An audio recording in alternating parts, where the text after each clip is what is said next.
সম্মানিত মুসলিম কিরাম, আসসালামু আলাইকুম ওয়া রাহমাতুল্লাহি ওয়া বারাকাতুহু।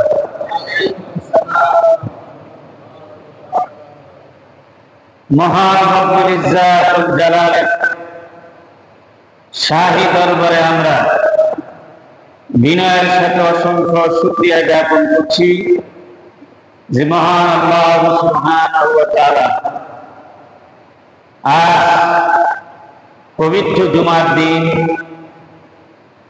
সাপ্তাহিক ঈদের দিনে দুনিয়ার সমস্ত কাজ থেকে মুক্ত করে আল্লাহ পাক তার পবিত্র ঘরে এসে তারই গোলামকে শামিল হওয়ার তৌফিক এনায়েত করলেন। সেই মহান রবের দরবারে আমরা শুকরগুজার হচ্ছি। সকলে পড়ছি আলহামদুলিল্লাহ, হামদান কাসীরান তাইয়িবান মুবারাকান ফি, ইয়া রাব্বি লাকাল হামদু কামা ইয়ানবাগি লিজালালি ওয়াজহিকা ওয়া আযীমি সুলতানিকা।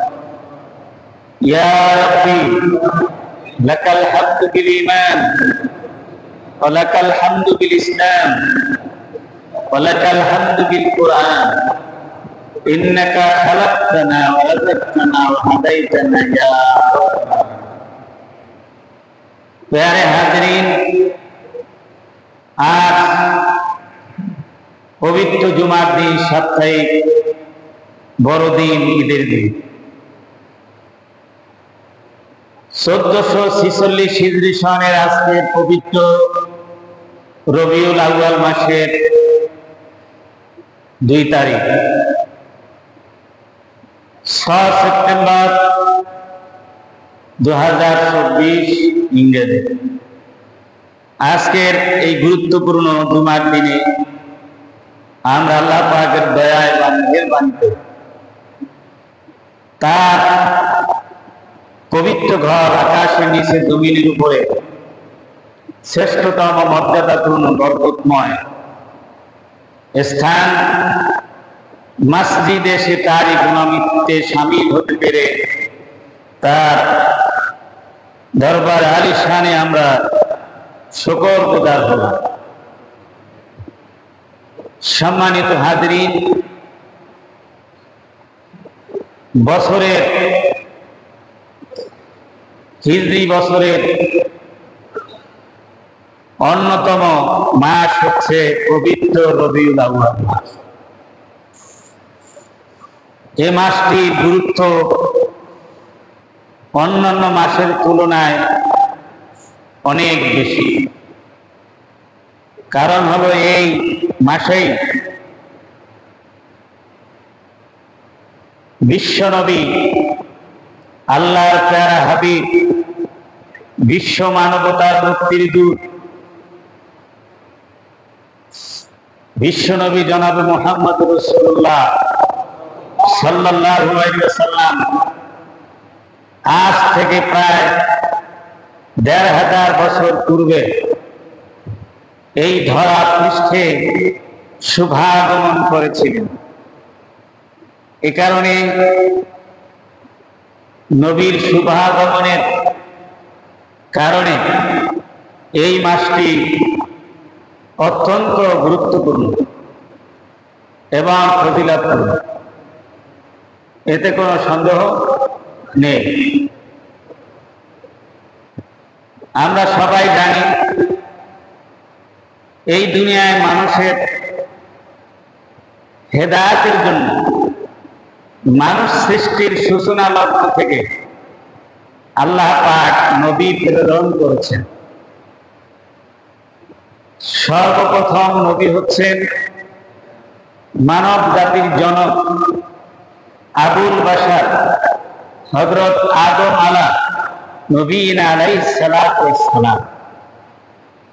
মানুষ সৃষ্টির শুরু থেকেই আল্লাহ পাক নবী প্রেরণ করেছেন। এই মনুষ্য সমাজকে কখনোই আল্লাহ পাক নবুয়ত থেকে শূন্য রাখেন নাই, খালি রাখেন নাই। সেই থেকে পৃথিবীর বয়স যখন বাড়তে লাগলো, আল্লাহ পাক একের পর এক নবী পাঠাতে শুরু করলেন। পৃথিবীর বয়স যখন পরিপূর্ণতা লাভ করলো, যৌবনে পদার্পণ করলো, তখন সকল নবীদের সেরা নবী, ইতিমধ্যে প্রায় লক্ষাধিক নবী প্রেরণ করা হয়েছিল। যখন পৃথিবীর বয়স পূর্ণতা লাভ করলো, সকল নবীর সেরা নবী সাইয়্যিদুল মুরসালিন, শাফিউল লিল মুযনিবিন, রাহমাতাল লিল আলামিন, খাতামুন নবিয়্যিন, সর্বশ্রেষ্ঠ এবং সর্বশেষ নবী মুহাম্মদুর রাসূলুল্লাহ সাল্লাল্লাহু আলাইহি ওয়াসাল্লামকে এই পৃথিবীতে ধরা পৃষ্ঠে রাহমাতাল লিল আলামিন করে প্রেরণ করলেন। বলেন আলহামদুলিল্লাহ। আমরা জানি বিশ্বনবী এমন একটি এই পৃথিবীর যুগ সন্ধিক্ষণে এসেছিলেন, যখন এই পৃথিবী মানুষের তৈরি তন্ত্র মন্ত্র, কুসংস্কার, শিরিক এবং কুফরের অন্ধকারে নিমজ্জিত ছিল। সেটি ছিল একটি ইতিহাসের ঘৃণ্যতম, জঘন্যতম, বর্বর এবং জাহিলি যুগ। সেই যুগে এসে বিশ্বনবী, রহমতের নবী, আলোর নবী এই পৃথিবীর ধরাপৃষ্ঠ থেকে, মনুষ্য সমাজ থেকে কুফর, শিরক, কুসংস্কার এবং মানুষের তৈরি সমস্ত মতবাদকে উৎখাত করে তিনি আলোর পথে নিয়ে আসলেন, ইসলামের পথে নিয়ে আসলেন, সঠিক হেদায়েতের দিশা দিলেন এবং মানুষ আলোর সন্ধান পেয়ে তারা অন্ধকার থেকে মুক্ত হলেন এবং এক আল্লাহ রাব্বুল আলামিনের তারা বান্দা হিসেবে, দাস হিসেবে নিজেদের পরিচয় তুলে ধরতে সক্ষম হলেন। ঠিক আজ থেকে ১৫০০ বছর যেরকম জাহিলিয়াত এবং কুসংস্কারাচ্ছন্ন এবং অন্ধকারে নিমজ্জিত বিশ্ব পরিস্থিতিতে রাসূল আগমন করেছিলেন, আমরা আজকের বিশ্বের মানচিত্রের দিকে যদি তাকাই, তাহলে আমরা দেখতে পাবো সেই সময়ের জাহিলিয়াত এবং কুসংস্কার থেকে বর্তমানে জাহিলিয়াত এবং বর্বরতা কোনো অংশে কম নয়, ঠিক কিনা? তাহলে আজকে সময়ের দাবি অনুযায়ী আমরা যদি সেই বিশ্বনবী রাহমাতাল লিল আলামিনের আমরা যদি তার অনুসরণ করতে পারি, তার উপর আমরা বিশ্বাস স্থাপন করতে পারি, তার ভালোবাসা অর্জন করতে পারি, তার পদাঙ্ক যদি আমরা অনুসরণ করি, তাহলে আজও এই নব্য জাহিলি যুগে, এই আধুনিক যুগের জাহিলিয়াতে এবং বর্বরতায় অন্ধকারাচ্ছন্ন এই সমাজে আমরা ব্যক্তি, পরিবার, সমাজ, রাষ্ট্রীয় জীবনে, আন্তর্জাতিক জীবনে আমরা আবারও আলোর দিশা ফিরে পাবো এবং সঠিক হেদায়েতের পথ ফিরে পাবো বলে আমাদের দৃঢ় বিশ্বাস আছে। যেটা বলেন ঠিক কিনা? সুতরাং সংগত কারণেই আমরা পূর্বের ধারাবাহিক আলোচনা কিয়ামত বিষয়গুলোর উপরে যে আমরা আলোচনা করে আসছিলাম, সেই বিষয়গুলি আপাতত বাকি আলোচনাগুলি আমরা স্থগিত রেখে আমরা এই মাসব্যাপী, রবিউল আউয়াল মাসব্যাপী নবী জীবনী কেন্দ্রিক আমরা আলোচনা করার প্রয়াস করব ইনশাআল্লাহ। ওমা তাওফীকি ইল্লা বিল্লাহ, আলাইহি তাওয়াক্কালতু ইলাইহি। আমরা বিভিন্ন বিষয়ভিত্তিক নবী জীবনীর উপরে আমরা আলোচনা করব ইনশাআল্লাহ। আজকের যে বিষয়টি আমরা নির্ধারণ করেছি তা হলো বিশ্বনবী জনাব মুহাম্মদ রাসূলুল্লাহ সাল্লাল্লাহু আলাইহি ওয়াসাল্লাম সারা বিশ্বের জন্য রহমত স্বরূপ। তিনি হচ্ছেন রাহমাতাল লিল আলামিন। মানব দানব সমস্ত সৃষ্টিরাজি কুল কায়নাতের জন্য তিনি হচ্ছেন দয়ার আধার, রাহমাতাল লিল আলামিন। আল্লাহ পাক তার হাবিবকে রাহমাতাল লিল আলামিন করে প্রেরণ করেছেন। তিনি নিজেই ঘোষণা করেছেন সূরাতুল আম্বিয়া 107 নম্বর আয়াত। আল্লাহ রাব্বুল আলামিন বলেছেন, ওমা আরসালনাকা ইল্লা রাহমাতাল লিল আলামিন। সবাই পড়েন আমার সাথে, ওমা আরসালনাকা ইল্লা রাহমাতাল লিল আলামিন। হে আমার প্রিয় হাবিব,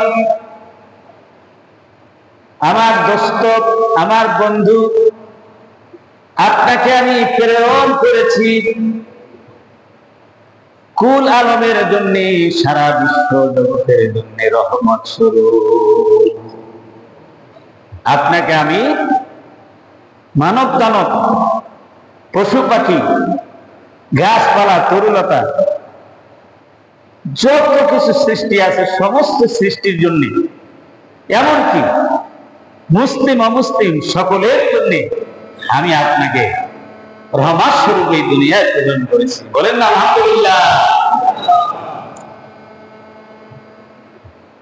হাদিস শরীফে এসেছে, হযরত আব্দুল ইবনে ওমর রাদিয়াল্লাহু তাআলা থেকে বর্ণিত হাদিস, রাসূলুল্লাহ সাল্লাল্লাহু আলাইহি ওয়াসাল্লাম ইরশাদ করেছেন, আনা রাহমাতুল মুহদাতুন বিরফি কওমিন ওয়া কবজি আখারিন।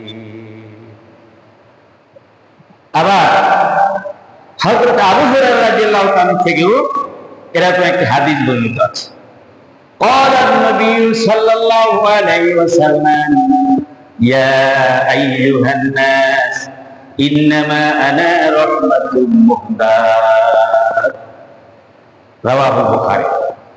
বুখারী শরীফে উল্লেখ আছে, আল্লাহ রাসূল বলেছেন যে আমি হচ্ছি আল্লাহ রাব্বুল আলামিনের প্রেরিত হেদায়েত প্রাপ্ত, হেদায়েতের ওসিলা স্বরূপ আমি হচ্ছি রাহমাতাল লিল আলামিন।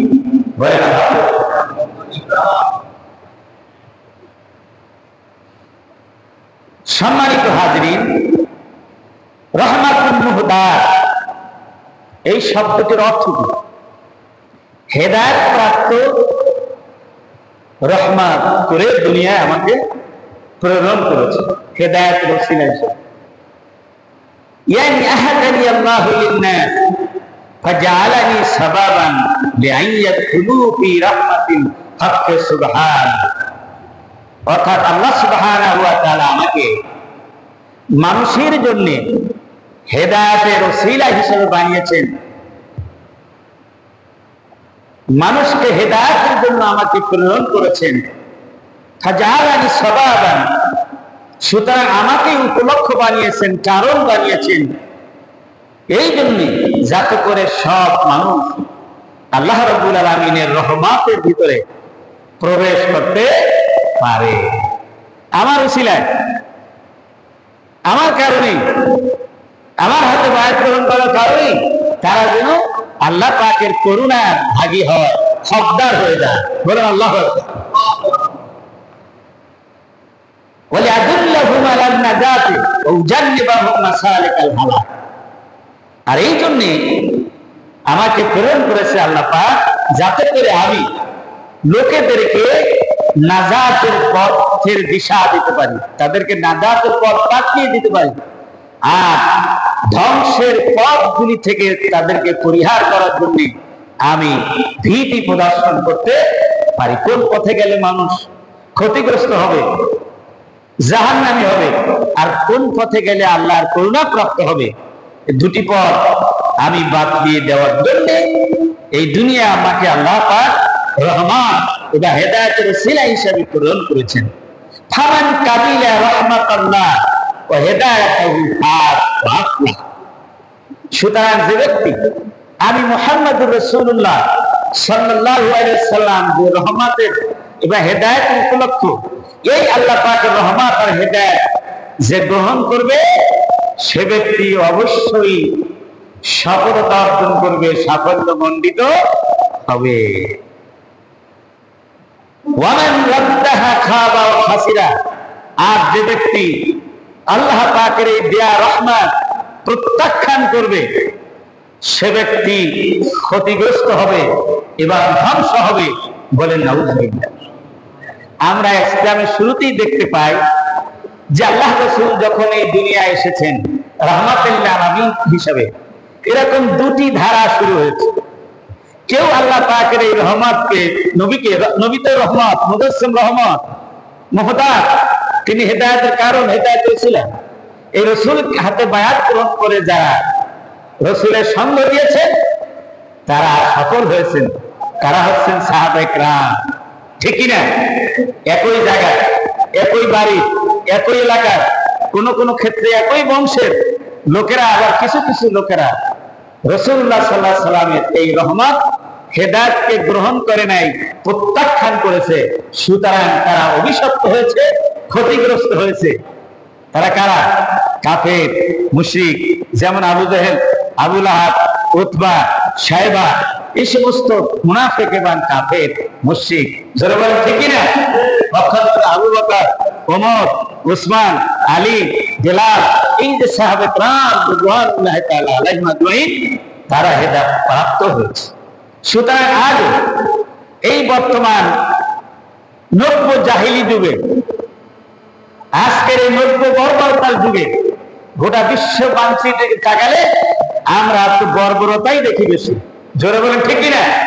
এই বর্বরতার মধ্যে যদি আমরা দুনিয়ার মানুষের তৈরি মন মস্তিষ্ক প্রসূত সমস্ত মতবাদকে প্রত্যাখ্যান করে আমরা যদি আল্লাহ রাসূলের সেই রহমত এবং হেদায়েতের পথ যদি আমরা গ্রহণ করি, তাহলে আমরা নিশ্চিত বিশ্বাস করি আমরা হেদায়েতের পথে থাকবো, সরল সঠিক পথে আমরা পরিচালিত হতে পারবো। জোরে বলেন ঠিক কি না? অন্য হাদিসে এসেছে হযরত মুআয ইবনে জাবাল রাদিয়াল্লাহু তাআলা থেকে বর্ণিত হাদিস, ক্বালা রাসূলুল্লাহ সাল্লাল্লাহু আলাইহি ওয়াসাল্লাম। ভাইরা আমার বলছিলেন যে রাসূলুল্লাহ সাল্লাল্লাহু আলাইহি ওয়াসাল্লাম তিনি কি হয়েছেন? রাহমাতুল লিল আলামিন হয়ে দুনিয়ায় আগমন করেছেন। কি কারণে তিনি রহমত হলেন, এর বিস্তারিত একটা বর্ণনা আপনাদের সামনে আমরা ধারাবাহিক আলোচনা করার প্রয়াস করি ইনশাআল্লাহ। কোন কোন ক্ষেত্রে তিনি রহমত, এই বিষয়ে উপমহাদেশের একজন শীর্ষস্থানীয় আলেম এবং মুহাদ্দিস আব্দুল হক দেহলভী রাহমাতুল্লাহ আলাইহি, তার ঐতিহাসিক একটি প্রসিদ্ধ গ্রন্থ আশিয়াতুল লুমান, এই গ্রন্থের মধ্যে আল্লাহ রাসূল রহমত হওয়ার তাৎপর্য তুলে ধরেছেন এবং এর কয়েকটি কারণ বর্ণনা করেছেন। সেসব কারণগুলি আপনাদের সামনে আমি তুলে ধরছি এক এক করে। যে আল্লাহ রাসূল রহমত হলেন সমস্ত কুল কায়নাতের জন্য। এক নাম্বার কারণ হলো খুলিকা কুল্লু শাইইন মিনাল মাখলুকাত মিন নূরে মুহাম্মাদিন সাল্লাল্লাহু আলাইহি ওয়াসাল্লাম। এই সৃষ্টি জগতের যা কিছু আমরা দেখতে পাই, হাজার হাজার মাখলুকাত, কিছু আমরা নাম জানি, কিছু আমরা নাম জানি না, কিছু দেখছি, আর অসংখ্য সৃষ্টি আমরা দেখি নাই, আমাদের চোখের অন্তরালে রয়ে গেছে। সাগরের মধ্যে কয় প্রকারের মাছের আমরা নাম জানি, মাত্র কয়েকটা মাছ, কয়েক প্রকার মাছ যা ছেলেরা ধরে আনতে পারে, ওগুলি আমরা খাই। আবার অনেকটা নামও আমরা জানি না, ঠিক না? কিন্তু আরো হাজার হাজার মাছ রয়েছে, সে হাজার হাজার প্রজাতির মাছ সম্পর্কে আমাদের ধারণা নাই। বন জঙ্গলে কত পশু পাখি আছে, তাকে আমরা সব কিছু নাম জানি? আর সবগুলিকে আমরা দেখছি? হ্যাঁ, এভাবে কত উড়ন্ত পক্ষীকুল আছে যাদের আমরা নাম জানি না। সুতরাং মানুষের গৃহপালিত এবার বন জঙ্গলে বসবাস করে সে সমস্ত প্রাণী সম্পর্কে আমাদের যথেষ্ট ধারণা নাই। কিন্তু হাজার হাজার মাখলুকাত আল্লাহ পাক সৃষ্টি করেছেন, সবই সৃষ্টি করেছেন মানুষের প্রয়োজনে, এই দুনিয়াবাসীর প্রয়োজনে, যাতে করে মানুষ আল্লাহ পাকের এইসব খেদমত নিয়ে সৃষ্টির আল্লাহ পাকের ইবাদত করতে কি ভালো করতে পারে। এই সৃষ্টি জগৎ যা সৃষ্টি হয়েছে তার একটা উপলক্ষ হলো যে আল্লাহ রসুলের নূর থেকে সৃষ্টি করা হয়েছে। সব বলে আল্লাহ মানুষ সৃষ্টি হয়েছে আল্লাহ নবীর নূর থেকে, জিন সৃষ্টি হয়েছে আল্লাহ নবীর নূর থেকে, পশু পাখি সৃষ্টির আগে সব সৃষ্টি হয়েছে কার নূর থেকে? নবী মুহাম্মদ রাসূলুল্লাহ সাল্লাল্লাহু আলাইহি ওয়াসাল্লামের নূর থেকে। কারণ সর্বপ্রথম সৃষ্টি করছেন কার নূরকে? আউয়ালু মা খালাকাল্লাহু নূরি। আল্লাহ রাসূল বলছেন, যদি হাদিসটি দুর্বল, কিন্তু এখানে বর্ণিত হয়েছে যে সর্বপ্রথম আমার নূরকে আল্লাহ পাক সৃষ্টি করেছেন, এই নূর দিয়ে সব কিছু সৃষ্টি হয়েছে। বলেন আল্লাহু আকবার। দ্বিতীয় কারণ হলো, তার সমস্ত সৃষ্টি জগতের সৃষ্টি হওয়ার একটা উসিলা হচ্ছেন বিশ্ব নবী, এই কারণে তিনি রহমাতাল লিল।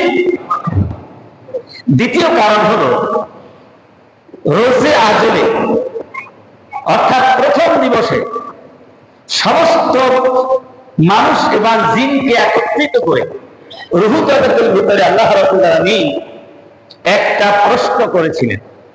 সমস্ত মানুষ এবং জিন জাতি ছিল আল্লাহর শ্রোতা, সবাইকে একটা প্রশ্ন শুরুতেই তাদেরকে থেকে একটা অঙ্গীকার নিয়েছিল। সেই অঙ্গীকারটা কি? আল্লাহ পাক বলেছিলেন যে আলাস্তু বিরাব্বিকুম ক্বালু বালা। আছে না কোরআনে? কোরআন শরীফ আছে, আলাস্তু বিরাব্বিকুম, আমি কি তোমাদের প্রভু নই? এই প্রশ্ন করেছেন। এই প্রশ্ন করার পর সেখানে লক্ষাধিক নবী ছিলেন, সাহাবী ছিলেন, ওলি ছিলেন, গাউস ছিলেন, কুতুব ছিলেন, সাধারণ মানুষ ছিলেন, রাজা ছিলেন, বাদশা ছিলেন, দুনিয়ার সব মানব জাতি ছিলেন, জিন জাতি ছিলেন। কিন্তু কত বছর যে চলে গিয়েছে তার কোন হিসাব নাই, কেউ জবাব দেওয়ার সাহস পায় না। এর জবাবটা কি হবে? সমস্ত মানব কুল, জিন কুলের পক্ষ থেকে সর্বপ্রথম যিনি জবাব দিলেন তিনি আর কেউ নন, তিনি হচ্ছেন বিশ্ব মানবতার কান্ডারী, রাহমাতাল লিল আলামিন, শাফিউল লিল মুজনিবিন, জনাবে মুহাম্মদুর রাসূলুল্লাহ সাল্লাল্লাহু আলাইহি ওয়াসাল্লাম। সমস্ত মানব দানবের পক্ষ থেকে তিনি জবাবের সূচনা করলেন। আর এই জবাব শুনে সবাই সাহস পেয়ে গেল। এবারে সবাই একদম বললেন, ক্বালু বালা আনতা রাব্বুনা। সবাই বললেন যে হে আমাদের রব, আপনি হচ্ছেন আমাদের রব, আপনি স্রষ্টা, আপনি মালিক, আপনি আমাদের প্রভু, আপনি লালন কর্তা, পালন কর্তা, সব কিছু খাওয়ানো পড়ানোর পালনের মালিকে। তাহলে আমরা সবাই স্বীকার করে দিলাম সেদিন আমাদের রবকে। এই জন্য আল্লাহ রাব্বুল আলামিন